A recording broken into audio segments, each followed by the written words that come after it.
Glória a Deus. Abra sua Bíblia em Isaías capítulo 32, versículo 18.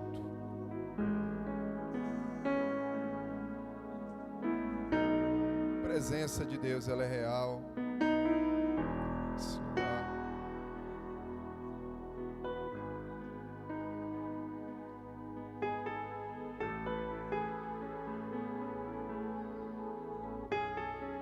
Amém. Quem gosta de vir para o culto da quarta-feira? Quem não gosta, diga amém. Gosta, tá? Vocês vêm para o culto da quarta? Aleluia. De verdade, quem gosta de vir para o culto da quarta-feira? Não, pastor, eu só gosto de domingo. Domingo é melhor, domingo é meu dia. Quarta-feira, se der, eu vou. Quarta-feira é um dos cultos que eu mais gosto da quarta-feira. É um culto, é uma reunião menos demorada, menos tempo, mas bem intensa. E eu tenho procurado ser fiel ao título do dia, ao culto, que a gente chama culto da família. Sempre trazendo uma direção de Deus para a nossa casa, na palavra de Deus, né? Falando muito menos das minhas experiências e muito mais da palavra de Deus. Porque não adianta a gente ficar só contando a história da nossa vida se a palavra de Deus não for pregada, porque o que transforma a vida das pessoas não são as nossas experiências, é a palavra de Deus. As experiências, os testemunhos, eles são bons para fortalecer a fé, mas de fato e verdade o que transforma é o poder da palavra. Palavra que você traz para a sua vida. A gente precisa arrancar. A gente não pode ler a Bíblia como se a gente estivesse lendo um livro qualquer, um livro de história, porque para uns a Bíblia é como se fosse um livro de história. Mas quem já viveu, quem já conseguiu dar testemunho da palavra sabe o quanto que ela é poderosa. E nós estamos aqui, como o Senhor fala em Hebreus capítulo 1, versículo 3, que Ele sustenta o universo inteiro pelo poder da sua palavra. O que sustenta a minha vida, o meu casamento, o que sustenta a minha família é a palavra de Deus. Talvez alguém possa achar o que sustenta a sua vida é o seu emprego, o seu salário, o seu sentimento. E aqueles que sabem, aqueles que provam da bondade de Deus sabem o que realmente firma a nossa casa é a palavra, são as promessas do Senhor que a gente traz à nossa memória. Se por algum motivo alguém está desanimado, eu quero te falar, pastor, o que a gente faz para... Muitas pessoas perguntam, né? O que eu faço para vencer o desânimo? Não é normal um crente andar e viver desanimado. Está na igreja e só anda desanimado. Mas se porventura alguém está passando por um momento como esse, traga à memória as promessas de Deus para a sua vida. Traga à memória aquilo que a sua palavra declara. Você olha para a sua família e você vê cada um para o seu lado. Às vezes você vê só você está caminhando, ninguém está caminhando, só você. E aí talvez você está levando tudo nas costas. E aí, meu Deus, desanimada porque minha família, eu estou caminhando. Eu queria muito que a minha família estivesse caminhando comigo. Eu queria muito que o meu esposo, queria muito que os meus filhos estivessem comigo. Queria muito que a minha mãe e o meu pai estivessem comigo. Estou assim, sei lá, meio para baixo. Parece que as minhas forças estão se acabando. Mas sabe o que é bom você fazer para você não ficar assim, nesse estado deprimente? Se lembre da promessa do Senhor: eu e a minha casa serviremos ao Senhor. Aquele que invocar o nome do Senhor será salvo. Eu e a minha casa serviremos ao Senhor. Traga a memória. Aí você está lá, talvez numa situação financeira, não é nem no vermelho, no roxo. Você não vê, parece que você não vê um pingo de esperança. E você vê só as coisas piorarem financeiramente, travado. Aí que foi, meu irmão? Estou meio desanimado. Por quê? Porque eu não estou conseguindo pagar minhas contas. Não estou conseguindo dar o melhor para minha família. Eu estou meio desanimado. Assim parece que, sei lá, estou atribulado. Mas sabe que ao invés da gente ficar se deprimindo, ao invés da gente ficar murmurando, lembre das promessas do Senhor. Na casa do justo, na casa do homem que teme ao Senhor, a fartura, a prosperidade e a riqueza. O Senhor é o meu pastor e nada me faltará. A bênção do Senhor enriquece, não acrescenta dores. É dessa forma que a gente vai vencer qualquer tipo de desânimo. E a gente não vai ficar escravo disso. A gente não vai ficar escravo de circunstâncias. A palavra de Deus fala que o choro pode durar uma noite, mas a alegria vem pela manhã. Você crê nessa palavra, irmão? Então, ao invés de você chorar e achar que tudo está acabado, lembre-se que a alegria, ela vem pela manhã. Ao invés de ficar desesperado e desanimado e contagiar o outro com seu desânimo, lembre-se das promessas do Senhor. Lembre-se da palavra. E não somente se lembre dela, mas declare ela pela fé. Declare pela fé. Mesmo que você não esteja sentindo de falar, abra sua boca e declare. Declare a fé. Declare a palavra de Deus sobre a sua casa, sobre a sua família. Porque é assim que a gente vai transformar o mundo através da renovação da mente, através da palavra de Deus. É dessa forma que nós vamos avançar. A palavra do Senhor vai dizer que nós somos mais do que vencedores. Você é mais do que vencedor. Então são essas palavras que a gente tem que trazer. Aí quando você estiver passando por esse momento, por esse processo a qual eu falei aqui de prova, não bote música triste não, irmão.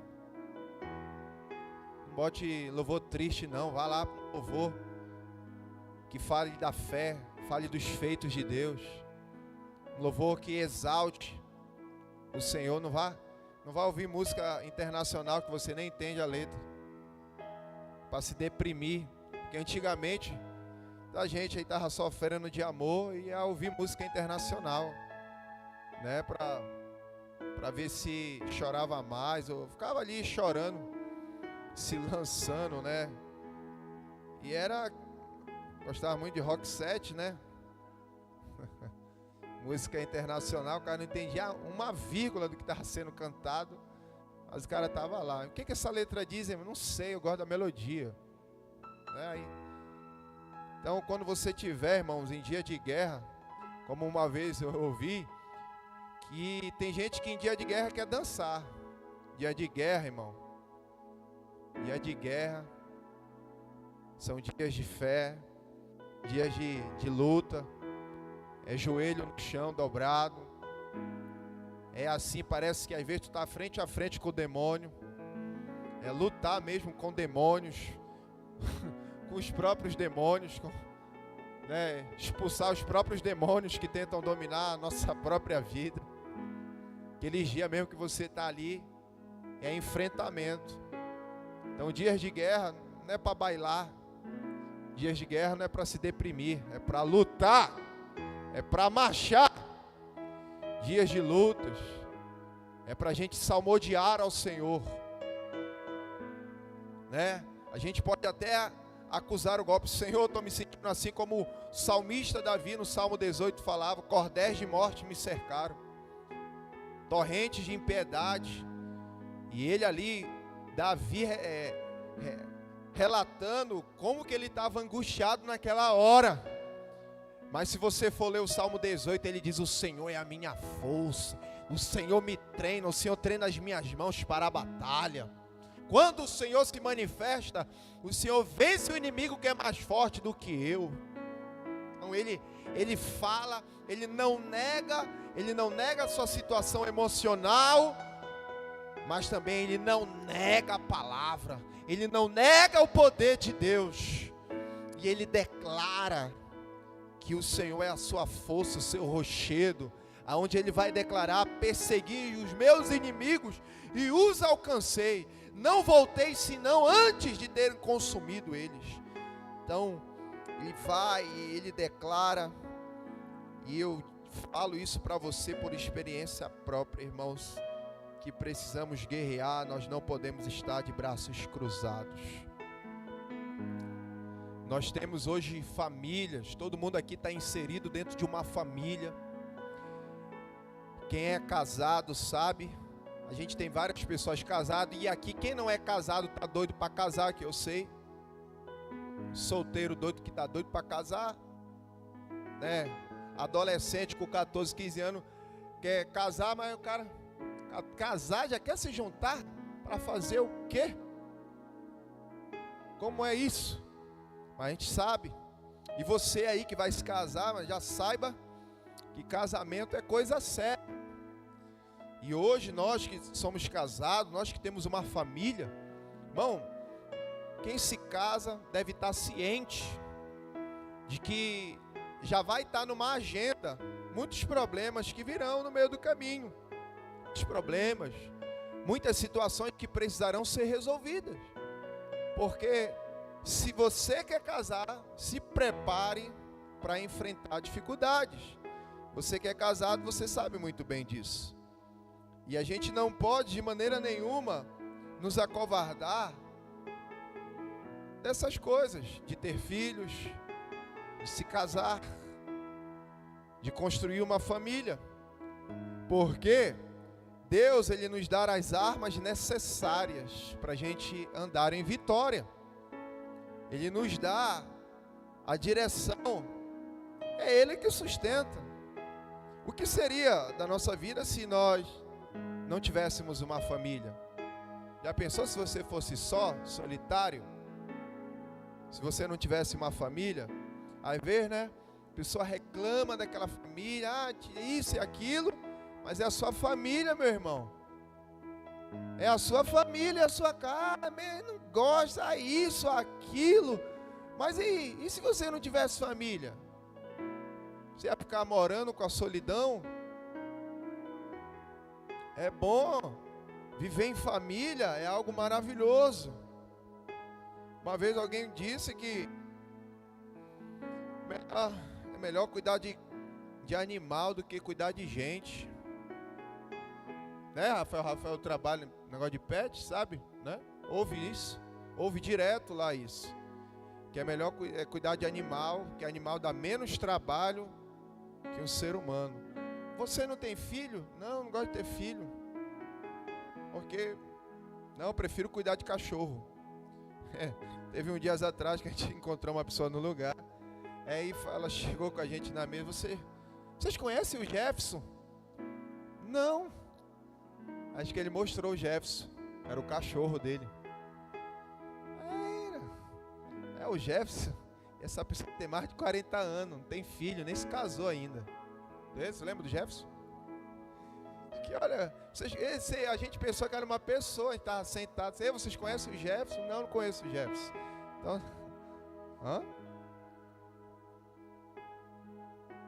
ele estava saindo de um restaurante levando comida para o Jefferson. Ele estava com a sobra. Tu vai levar isso para quem? Para tua mãe? Não, para o Jefferson. Ah, tá. Aí tava levando, era um pedaço de pizza, eu acho, era bolo, era bolo que ele tava levando pro Jefferson. Porco, era de uma chapa. Era o bolo, cachorro come bolo. Mas enfim, tem gente que acha que é melhor. Tá bom. Um animal, ele pode não dar o trabalho que um ser humano pode dar a um filho, mas um animal jamais vai dar a alegria que um filho dá, do que um ser humano dá. Eu sou pastor. A função de um pastor é cuidar de pessoas, de vidas. Pastor, não é melhor cuidar de animais? Não. O animal pode dar menos trabalho, mas o animal jamais vai me dar a alegria que uma família restaurada pode dar. Jamais. Uma família restaurada, uma família abençoada, animal nenhum. E para falar a verdade, para mim, pessoal, eu não tenho um animal em casa, nem quero ter, nem sonho. Já tentaram entrar na minha mente para isso, mas eu não gosto. Para mim dá trabalho, sim. Dá trabalho e gasta. Cachorro, gato, Deus o livre. Nunca fui fã. Deus o livre. Inclusive tem um gato que quer morar aqui na igreja. Tem que mandar ele vazar daqui, porque não dá certo não. Então, irmãos, família é um lugar de paz. É um lar seguro. Todos querem uma família de paz e uma família segura. E às vezes a gente fica se perguntando, né? Eu estou na igreja, estou ali, sei lá, e eu vivo em insegurança, não sei, tem uma insegurança, família não tem paz, é uma realidade totalmente diferente daquilo que se prega. Eu vivo uma realidade totalmente diferente, de tristeza. Eu estou ali, mas eu estou triste, uma tristeza profunda. Meu casamento não dá certo, os meus filhos estão assim. E a gente vê muitos problemas, muitas situações dentro das famílias, e pessoas querendo desacreditar da família. Sabe, irmãos, a gente tem que ter cuidado para Satanás não dobrar a nossa mente, para que a gente não seja enganado, porque o embate às vezes é tão grande, o enfrentamento dentro de casa, a pessoa acha que não existe mais solução, e alguns estão se aventurando em outros relacionamentos. Eu acho que o nosso tempo junto acabou, aí vai se aventurar em outro relacionamento, aí vê que não é isso. E a gente vai ver aqui, irmãos, hoje na palavra, o que está escrito aí em Isaías 32, versículo 18. Não está aqui, você tem que ler a sua Bíblia agora. O que está escrito? Uma promessa de Deus para o seu povo. Comece lendo aí para ver se você encontrou. Isaías 32, 18. 1, 2, 3 já.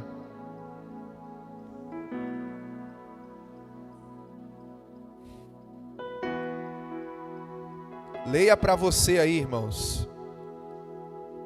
Em lugar de meu povo, coloca a sua família. 1, 2, 3 já. E minha família habitará em morada de paz, e em moradas bem seguras, em lugares quietos de descanso. Repita de novo. Cite essa promessa para sua casa.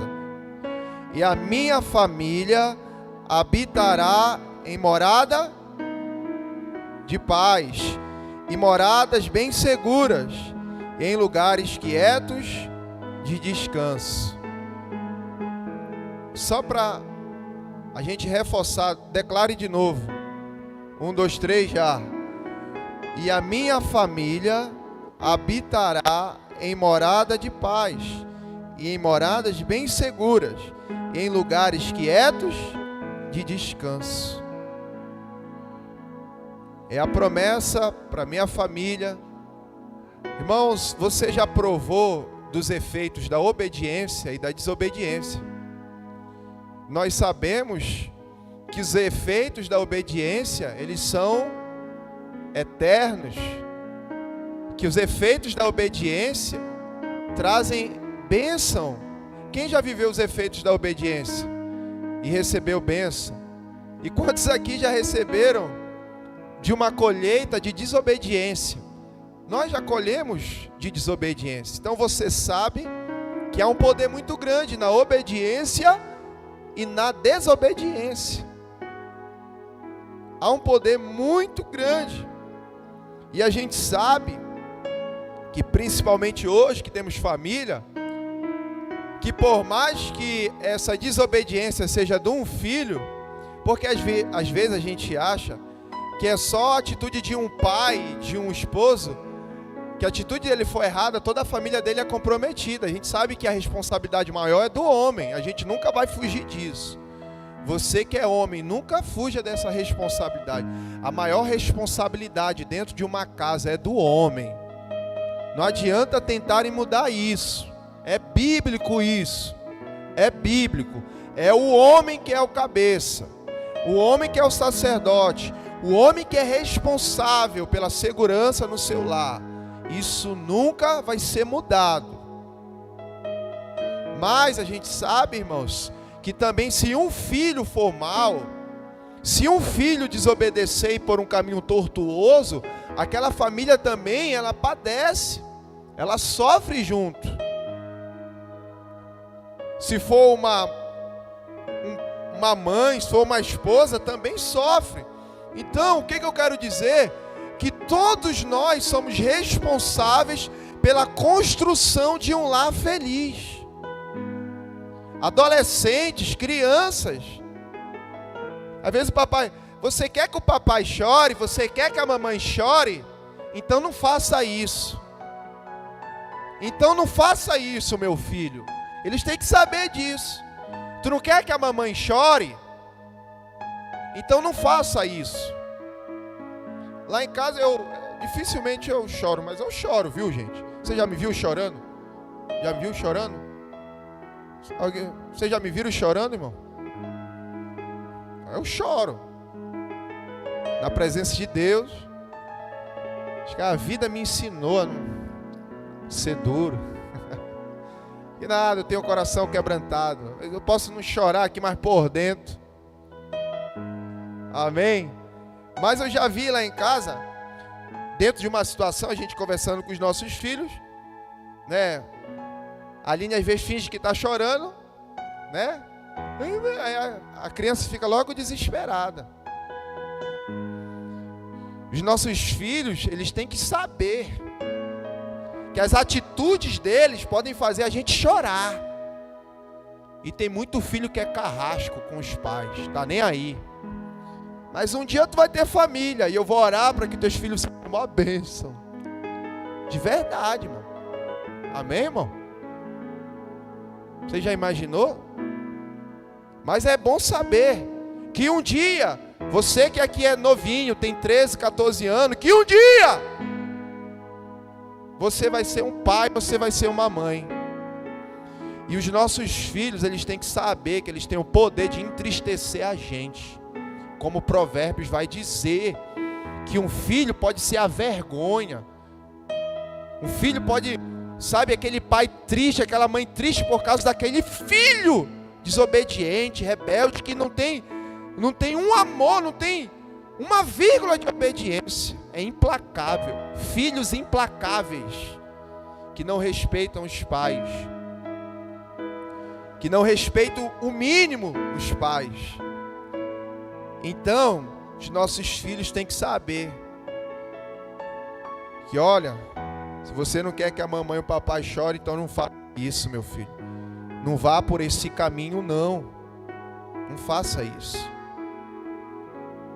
Então hoje, a gente não vai desacreditar das famílias, não. A gente não vai desacreditar do nosso lar. A gente vai usar as ferramentas certas. A gente vai pelo caminho certo. E aqui hoje, a gente pode aprender. Às vezes a gente aprendendo, mostrando o que é errado, a gente não vai fazer, né? É bom a gente aprender com o erro dos outros, né? Então a gente vai aprender algumas coisas hoje aqui com os erros de Ló. Ló, lá no começo, capítulo 13 de Gênesis, há uma promessa sobre nós, irmãos, de que o Senhor, vou correr aqui, Gênesis 13, versículo 10, versículo 7, vou aprender com Ló aqui, o que a gente não deve fazer. Todo mundo sabe, você sabe qual foi o final da família de Ló, né? O que aconteceu com a família de Ló? Ló teve um final não muito bom. Sua esposa virou estátua de sal. Ló sobreviveu ao fogo que consumiu a cidade de Sodoma e Gomorra. E as suas filhas cometeram o pecado de incesto com ele, para suscitar, para permanecer ali a descendência deles. E quando isso aconteceu, mais lá na frente, a descendência de Ló se tornou inimiga do povo de Deus. Então, começou errado, caminhou errado e terminou tudo bagunçado. A gente costuma dizer, né? Melhor que o início. Eclesiastes fala isso. Que melhor que o início é o fim das coisas. Então, tem famílias, relacionamentos que começaram errado, mas que no meio do caminho se consertaram e tiveram um final abençoado. E deixaram uma descendência poderosa na terra. Mas tem gente que começou errado, vive errado, e infelizmente pode terminar tudo um desastre. E a gente vê aqui que Ló, ele andava com Abraão. E a Bíblia vai dizer que Ló, enquanto estava com Abraão, Ló estava com Abraão, Ló foi abençoado grandemente. Estava com o homem de Deus caminhando. E ele prosperou bastante. Ló prosperou muito. Seu gado cresceu, seus bens cresceram. Ele estava ali desfrutando da bênção que Deus tinha sobre a vida de Abraão. E que com certeza Deus também queria derramar sobre a vida de Ló. E Ló foi crescendo. E Ló foi construindo a sua casa e a sua família. Mas no versículo 7, capítulo 13, houve contenda entre os pastores do gado de Abrão e os pastores do gado de Ló. E os cananeus e os ferezeus habitaram então na terra. E disse Abrão a Ló: ora, não haja contenda entre mim e ti, e entre os meus pastores e os teus pastores, porque irmãos somos. Olha ali, muito cordial Abraão, muito cordial, muito sensato, demonstrando maturidade, demonstrando humildade a Abraão.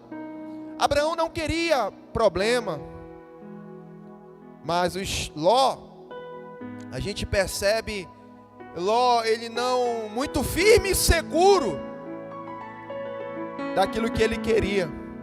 E a gente vê o primeiro ponto aqui, o que acontece quando a gente se afasta de Deus. Então o primeiro ponto aqui a ser abordado, o que aconteceu com Ló, foi que Ló se separou dos seus irmãos. Ele cometeu o primeiro erro de Ló, foi se separar dos seus irmãos. Se separar, se divorciar, abandonar os irmãos, abandonar a congregação, abandonar o convívio na igreja. Isso é um sério problema para que a nossa família ela desça ladeira abaixo. E foi o que Ló fez. Ali já era um anúncio do que estava por vir. Então ele abandonou a Deus. Ele abandonou o convívio dos irmãos, porque ele começou a perceber que não estava dando certo. Sabe aquela pessoa, não, está ali na igreja e começa a ver que não está dando certo. Não, eu vou me afastar. Eu estou com problema com A, com B, eu vou me afastar. E quando uma pessoa toma a decisão de se afastar dos irmãos, isso já é um anúncio de descer ladeira abaixo. E Ló se apartou, se afastou. Meu irmão, não se afaste da congregação, não se afaste dos irmãos, não tome entendendo com o irmão, se entenda. Peça para que o Senhor traga justiça, se entenda. Não estou me entendendo com as pessoas, estou sabendo que estão falando mal de mim, perdoe logo, perdoe, libere o seu coração. Mas não, tem gente que prefere sair, tem gente que prefere deixar, e foi o que Ló fez. Ali houve contenda, no versículo 7, houve contenda entre os pastores de Ló e os pastores de Abraão. E você vê que Abraão, ele tenta ali pacificar as coisas, que não haja contenda entre nós, que não haja contenda entre mim e ti, entre os meus pastores e os teus, porque irmãos somos, nós não somos inimigos. O irmão que está do seu lado não é o seu inimigo. O irmão que está no mesmo departamento que você não é o seu inimigo. O irmão que está na célula com você não é o seu inimigo. Não olhe para as pessoas como seu inimigo. Perdoe, tenha um coração perdoador. Que a nossa atitude seja como a de Abraão, de manifestar perdão, de manifestar humildade. Que não haja, meu irmão, que não haja entre nós, contenda. Mas tem gente que prefere que a contenda cresça, ainda contamina outras pessoas, e essa contaminação chega lá na mesa da sua casa. Aí você nunca vai ver a sua família na presença de Deus.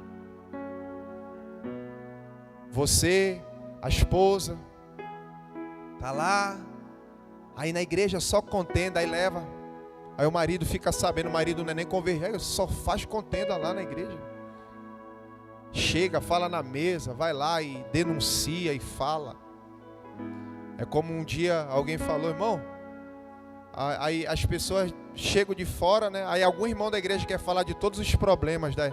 Olha, essa igreja aqui, ela não é perfeita, ela aqui é assim, assim, assim e assim. Não, irmão, não precisa a gente falar dos defeitos da igreja, deixa que eles vejam. Deixa eles verem. Para que tu vai se adiantar e falar, olha, eu sou daqui há 10 anos. Ah, mas tu não conhece. Eu conheço. Eu vou logo te adiantar. Não seja usado pelo diabo. Não seja usado para criar contenda e afastar as pessoas. Seja um instrumento de justiça. Ló abandonou. E quando a gente abandona a congregação, a gente abandona os irmãos, a gente vai descer ladeira abaixo. A pessoa enfrenta problema, a primeira coisa que ela faz é deixar a congregação. Não faça isso. Que não haja contenda. Está com contenda com o pastor? Resolva. Está contenda com o seu líder? Resolva. Não tome a decisão de sair, de abandonar, porque foi o que Ló fez. Se criou uma contenda. Mas eu digo para você com o coração aberto, que não haja contenda entre mim e você, no nome de Jesus. Que haja paz entre nós. E Ló, no versículo 10, outra coisa que Ló fez. Agora ele abandonou, ele foi para outro lado. Decisões baseadas na ganância. Versículo 10, e levantou Ló os seus olhos e viu toda a campina do Jordão, que era toda bem regada antes de o Senhor ter destruído Sodoma e Gomorra, e era como o jardim do Senhor, como a terra do Egito, quando se entra em Zoar. O que é que ele fez? Agora Ló toma uma decisão, porque Abraão deixou a para onde tu for, se tu for para a direita, eu vou para a esquerda, se tu for para a esquerda, eu vou para a direita. E ele escolheu, e ele foi para uma cidade, Sodoma e Gomorra. Ele se aproximou, e a Bíblia vai dizer que o povo daquela cidade era um povo pervertido. Ele se afastou dos irmãos, agora ele toma as suas próprias decisões. E ai de quem tentar interferir. Irmãos, é muito difícil você querer aconselhar alguém que se afastou da igreja, alguém que se afastou da congregação. Você tenta falar algo, mas a pessoa ela já tomou as suas decisões. E a decisão de Ló foi baseada na ganância. Quantas pessoas estão tomando decisões baseadas na ganância? Não pensam na família, não pensam nas consequências, pensa só no financeiro, pensa só no bem-estar. Isso é prejudicial para a sua família, isso é prejudicial para a minha família. Eu não posso, de maneira nenhuma, tomar uma decisão baseada na ganância. Jeremias 17:9 vai dizer que o coração do homem é enganoso e ele não se converte, ele é perverso. Ele é perverso.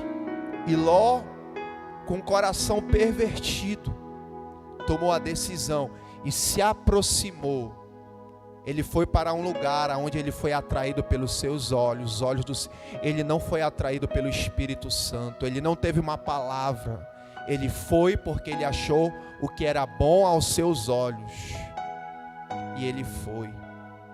Aí eu fico me perguntando, se fosse eu no lugar de Ló, se fosse você no lugar de Ló, será que a gente tinha feito o mesmo que Ló? Se a gente fosse pelo nosso coração enganoso, a gente ia tomar a mesma decisão. Não seja guiado. Nunca dê o conselho para alguém. Faça o que o teu coração te manda. Faça aquilo que a palavra de Deus está dizendo. Irmãos, o que a gente entende? Que a maioria dos problemas que a gente enfrenta dentro do casamento e da família, somos nós que criamos. Somos nós que criamos. Foi eu que criei aquele problema. Não foi alguém que veio de fora, não. A gente já falou dos inimigos de fora, dos inimigos de dentro. A maioria dos problemas que as famílias enfrentam foi gerado no seio da família. Foi o homem que gerou, foi a mulher que gerou, foi os filhos que geraram. E só eles podem mudar essa situação. Só você pode mudar a situação da tua casa. Só você pode mudar a situação do teu relacionamento. Só você pode mudar a história da tua casa. Aí às vezes a pessoa fala, Deus sabe de todas as coisas. Às vezes essa palavra ela é mal entendida. A família, o cara está só semeando mal. A mulher só semeando na carne. A contenda ali direto. Deus sabe de todas as coisas. Como se Deus fosse passar pano. Não, irmãos. Aquilo que o homem semear, isso ele vai colher. Não tem esse negócio que Deus sabe de todas as coisas. Isso é uma frase de efeito que a gente já tem. Ah, irmão, Deus sabe. Aí o casamento está se acabando. Não, Deus sabe de todas as coisas. Que Deus sabe mesmo. E você sabe de alguma coisa? Ah, Deus está no controle. Irmãos, uma coisa que a gente aprende, que Deus ele não vai resolver nada sozinho. Se você não quiser resolver, se você não quer ser feliz na sua família, no seu casamento, não tem quem vai fazer você querer. O que a gente se depara hoje é com pessoas que não estão dispostas. Pessoa quer felicidade, pessoa quer paz na família, mas não quer investir no que é para investir. Tu quer que dê certo? Então faça esse casamento dar certo. Faça essa família caminhar e viver num lar seguro e de paz. Faça. Porque Deus, Ele vai só até onde a tua fé e a minha fé permitir. Ele não vai ultrapassar. Porque Deus, Ele não vai impor nada. Deus, Ele só vai até onde a tua fé vai. Ah, Deus, deixa Deus agir, mas como? Às vezes só está isso formado. Ah, Deus, deixa Deus agir. Ah, Deus está no controle de todas as... Ah, Deus, Ele sabe de tudo. Não, irmão. Eu preciso saber. Eu preciso tomar uma decisão. E essa decisão não pode ser baseada na ganância e nem num coração enganoso. Então foi o que Ló fez. Foi para o lugar das Campinas. Foi para uma cidade onde não era a cidade em si, mas quem morava na cidade era pervertido. Terceiro erro de Ló. Ele passou a viver rodeado por quem ama o pecado. Ló começou a andar com pessoas que amavam o pecado. E isso vai trazer uma influência sobre a sua vida. Ele abandonou a congregação, tomou a decisão, foi movido pela ganância, foi para um lugar onde o povo era pervertido. Agora ele está no meio, ele está rodeado de toda a gente pecaminosa. E o que você acha que o que vai acontecer? Vai ser influenciado. Se aproximou, está com pessoas que amam o pecado, pessoas que amam o erro, está rodeada de pessoas que amam o erro. Irmãos, a gente sempre ouviu aqui que não é muito normal alguém chegar, um cristão, e dizer: o meu melhor amigo, ele é um criminoso. Meu melhor amigo é aquele... Aí a pessoa chega: porque o meu melhor amigo é o Francisco. Mas o que o Francisco faz da vida? Não, ele vai para a festa todo final de semana, ele trai a esposa de vez em quando, mas ele é casado, tá?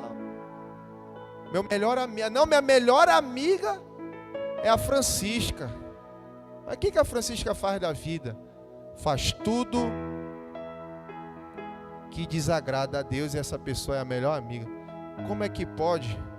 Luz não se une com trevas. E eu não estou dizendo aqui que você não pode conversar, que você não pode ter um relacionamento com essas pessoas. Inclusive nós somos luz e devemos levar luz para essas pessoas. Mas tudo tem um limite. Não posso me envolver ao ponto de ser influenciado pelo pecado, pelo caráter daquela pessoa, aquele caráter duvidoso.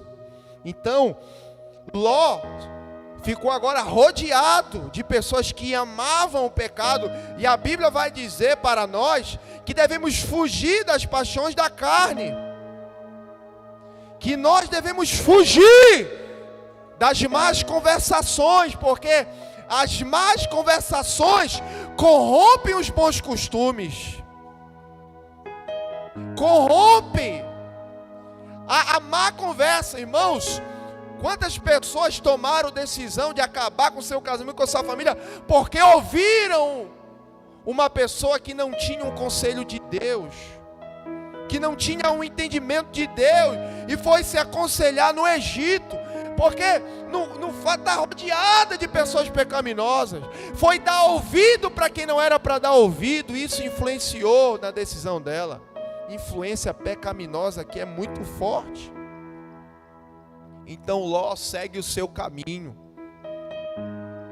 Ele achou difícil viver com Deus, e achou que era fácil uma vida distante dele. Falsa esperança, fundo falso. Quantas pessoas estão nessa falsa esperança? Achou difícil viver com Deus? Tá difícil. Acha que vai ser fácil então viver distante dele? É uma pergunta para nós. Você acha que é difícil com Deus? Está difícil? Como Ló achou? Ele achou difícil andar com Deus e achou que seria tudo mamão com açúcar distante dele. Mas não foi isso que se viu. Pensa que vai ser fácil. Vai ter um preço se afastar de Deus. E eu não estou profetizando não, irmão. Uma vez alguém falou, uma vez uma pessoa estava tão orgulhosa e só o fato de você falar, olha, tem um preço se afastar. E a pessoa, quando alguém ouve isso, olha, vai ter um preço você se afastar de Deus e sua família, ele tenta a todo custo controlar tudo para que tudo não venha ruim. Não, aquilo que aquele irmão falou não vai acontecer, não. Eu vou cuidar disso, eu vou cuidar daquilo, não. Aquilo que ele falou, mas o irmão não falou profetizando, ele falou para que o irmão acordasse. Acorde. Eu não estou profetizando que a tua família vai ser destruída. Mas eu estou dizendo que a palavra nos mostra o que o erro de Ló o levou e tantos outros homens. Como Jeremias, ele vai dizer, um povo cometeu duas maldades. Abandonou o Senhor e criou a sua própria fonte. Cometeram essa maldade. Foi o que Ló estava seguindo. Não vai ser fácil. Sem Deus não vai. Vai ter um preço. E esse preço vai respingar na família. E Ló segue o seu caminho. Agora ele rodeado. O que aconteceu com a família de Ló? Ele seguiu, estava em Sodoma e Gomorra, prosperando. Sua família fez aliança e se contaminou com o pecado. Olha o que aconteceu, irmãos. Sua família fez uma aliança com o pecado. Olha só o que diz em Gênesis 19:11. E feriram de cegueira os varões que estavam à porta da casa, desde o menor até o maior, de maneira que se cansaram para achar a porta. Então vai a continuação dessa leitura, aonde a família de Ló fez uma aliança e se contaminou com o pecado. Foi isso que aconteceu. Agora eles estavam envolvidos com o pecado, com o mundo. Eles já estavam sob influência. E ele foi incapaz de discipular a sua família. Ele não foi capaz de discipular a sua família, Ló. Ele foi conduzido pela influência da cidade. Ele fez uma aliança com a cidade. A gente vai ver isso mais na frente. 5. Sua vida, sua família, seus bens foram sequestrados. Em Gênesis 14:11, levaram tudo. Levaram as coisas de Ló. E é isso que acontece. Chega uma hora que tudo é sequestrado. Ele fez escolhas sem avaliar as consequências. Toda escolha que você for fazer, meu irmão, olhe para cá, por favor. Avalie as consequências.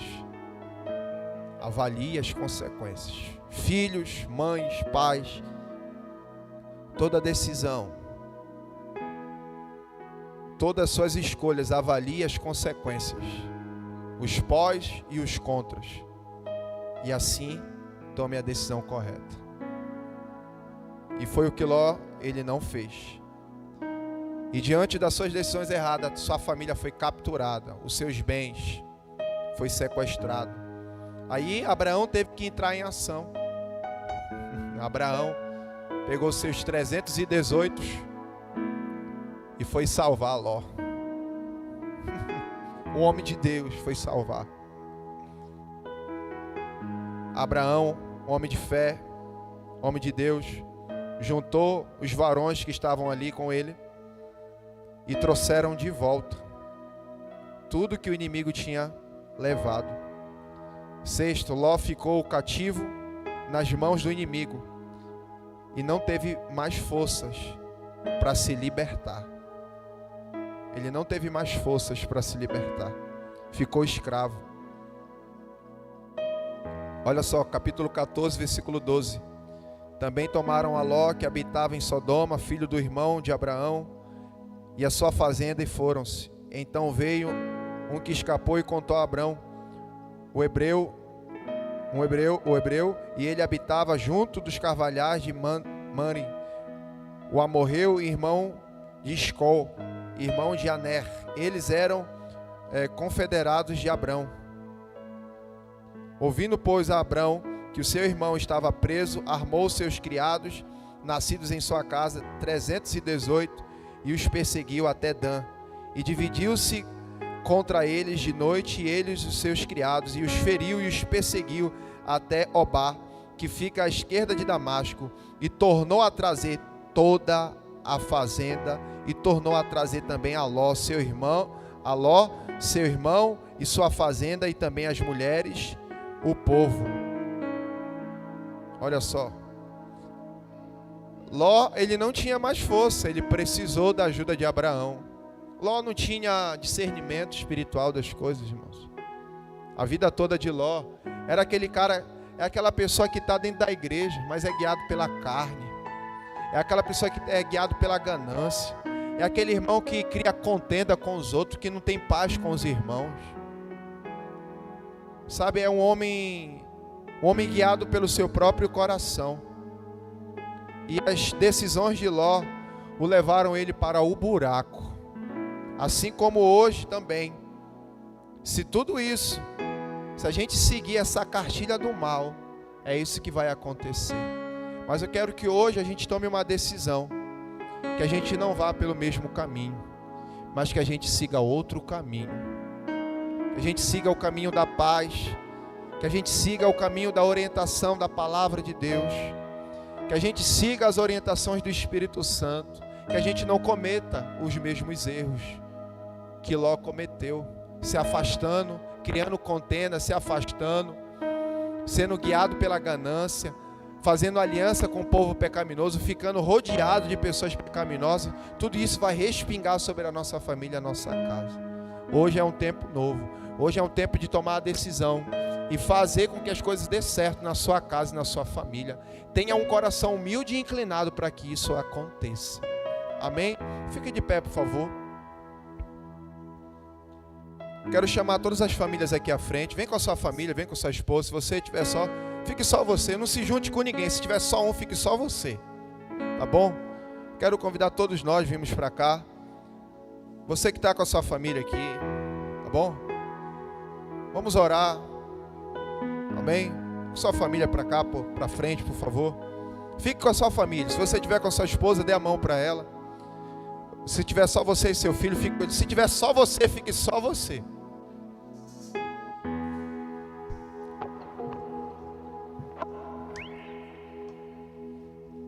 Aleluia, Jesus. Tome decisão. As decisões corretas. Junte com a sua família, sua casa.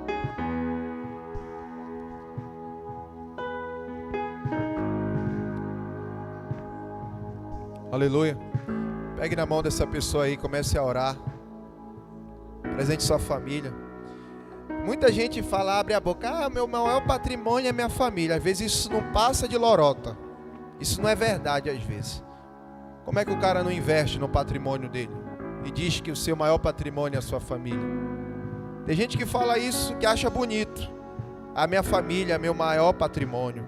Mas na verdade não está sendo nem o primeiro nem o segundo. Às vezes ama mais o carro do que a família. Às vezes ama mais a casa do que a família. Às vezes ama mais o emprego do que a família. E se de fato, irmãos, para você, a sua família é o seu maior patrimônio nessa terra, ore com ela. Peça perdão ao Senhor. Ore pela sua casa. Se arrependam. Senhor, e me resgata. Ore pela sua casa. Só pra te adorar. Que haja, Senhor, um quebrantamento nos corações. Temos visto muita dureza no coração do homem, da mulher. Há uma dureza. Quebranta o coração, Senhor. Quebranta os corações.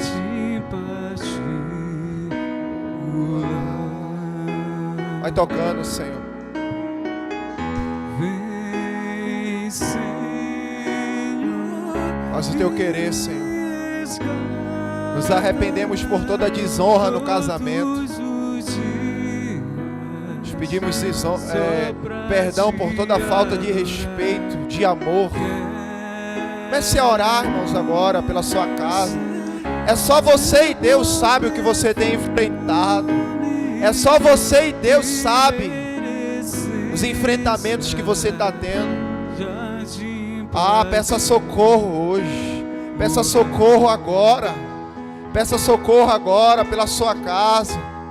Se tudo na sua casa está indo bem, está em paz, ore para que a paz permaneça. Ó Senhor, faz aquilo que só o Senhor pode. Nós queremos nos unir contigo, Senhor, para que haja transformação dentro da nossa casa, para que sejamos guiados agora, não pela ganância, meu Pai, que a gente não venha se unir com aqueles que não amam o Senhor, mas que amam o pecado, Senhor. Senhor, declaramos um tempo de paz e restauração dentro do nosso lar, um tempo de reconciliação dentro do lar, Senhor. Saúde, prosperidade, a vida do Senhor dentro dos lares, Senhor. Declaramos a tua bênção sobre o nosso lar.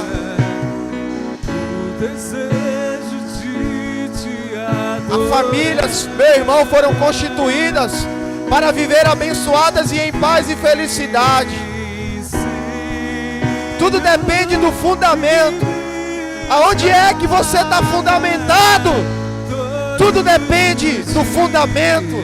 Se o teu fundamento for o Senhor, as tempestades virão, mas você permanecerá até o fim. Então declaramos hoje uma nova estação, um novo começo, Senhor. Que todo pensamento de divórcio, todo pensamento, meu Pai, de fim, caia por terra no nome do Senhor Jesus. Que haja paz, que haja entendimento, que haja diálogo, que haja relacionamento. Que o coração do pai se converta, que o coração da mãe se converta, que o coração dos filhos se convertam. Seu bom perfume, primeira essência, já de partir, vem Senhor, vem Senhor, e resgata todos os dias, só pra te adorar. Quero ser seu bom perfume, primeira essência, já de partir. Amém. Amém, meu irmão. Glória a Deus. Deixa eu falar algo para nós. Irmãos, o lar, ele é construído. Amém? É construído.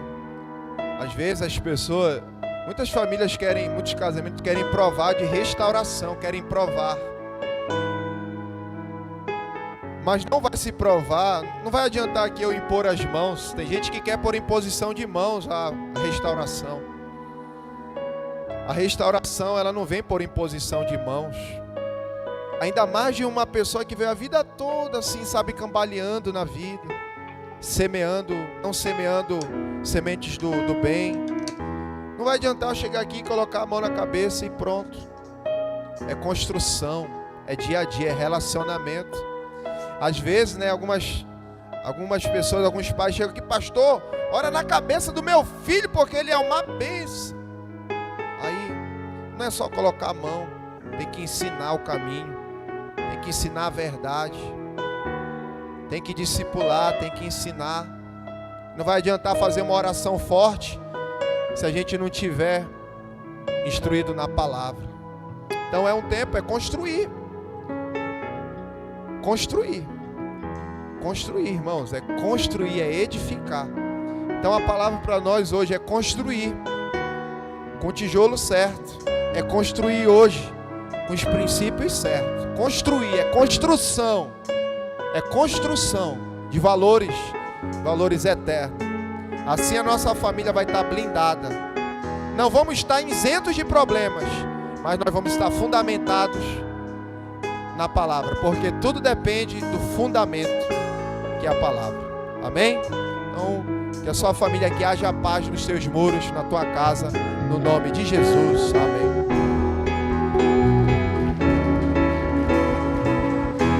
Aleluia! Você pode botar para o seu.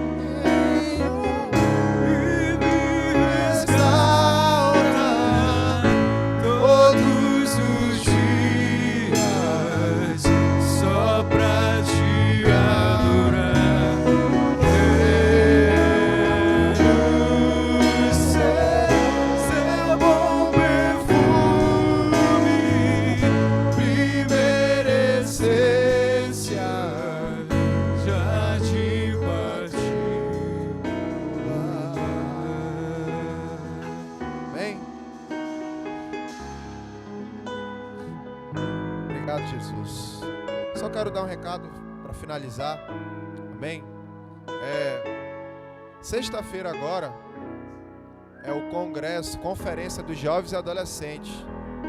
Beleza? A gente vai estar sexta-feira agora e está sendo marcado 6 horas, 6h30 aqui na igreja, para os jovens chegarem, para partirem lá para a chácara.